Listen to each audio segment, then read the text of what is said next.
Biblia inaniambia wanawake waliwahi asubuhi kwenda kumwangalia mwanaume kama bado lile jiwe limembana kule chini, lakini walipokwenda wakakuta lile jiwe limepisha pembeni na yule mwanaume ameondoka kwenye kaburi pamoja na kwamba aliwekewa walinzi.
Kuna mtu alikwambia huyu mwanaume ni mzuri lakini alikuacha.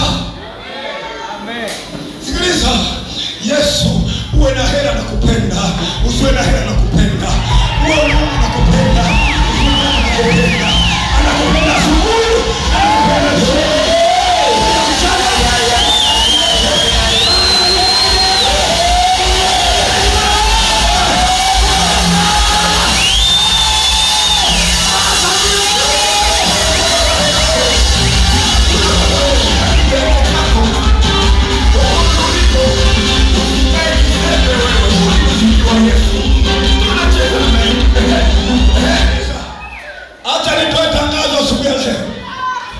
Kuna watu wamekuja kuchungulia biashara yako.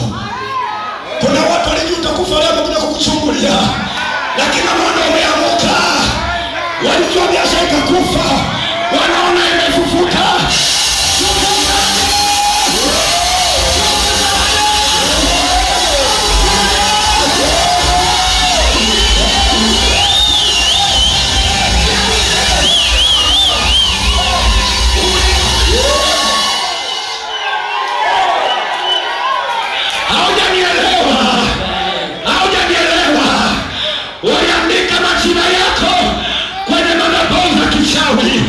Ya kwamba kifo chako kinakaribia. Natangaza asubuhi ya leo yale majina yanafutika. Yale majina yanafutika.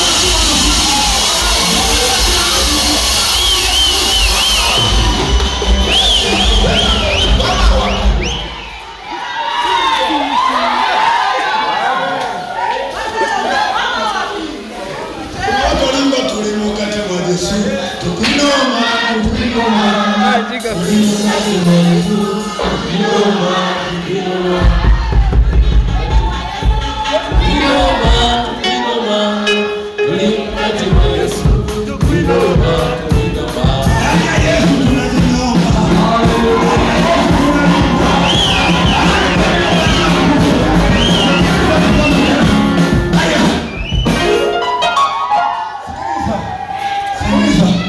wamekuona mbaya sura, waambie mimi sio mbaya.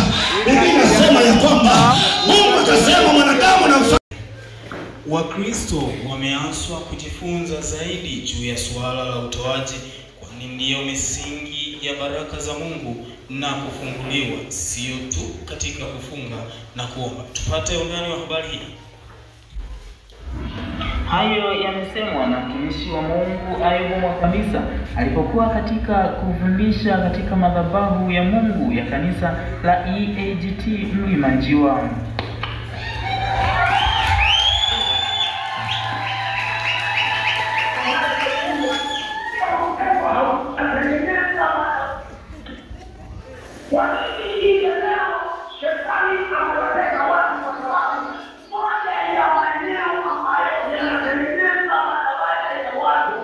Iwe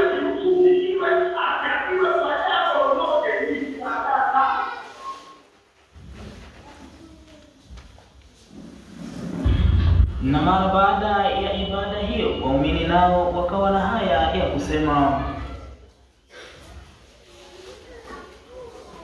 Leo vizuri, somo la utoaji wa sadaka vizuri, tulikuja kwa wakati. Ni kweli tulikuwa nyuma, lakini tu Mungu atusaidie tubadilike ili tuanze kutoa sadaka vizuri.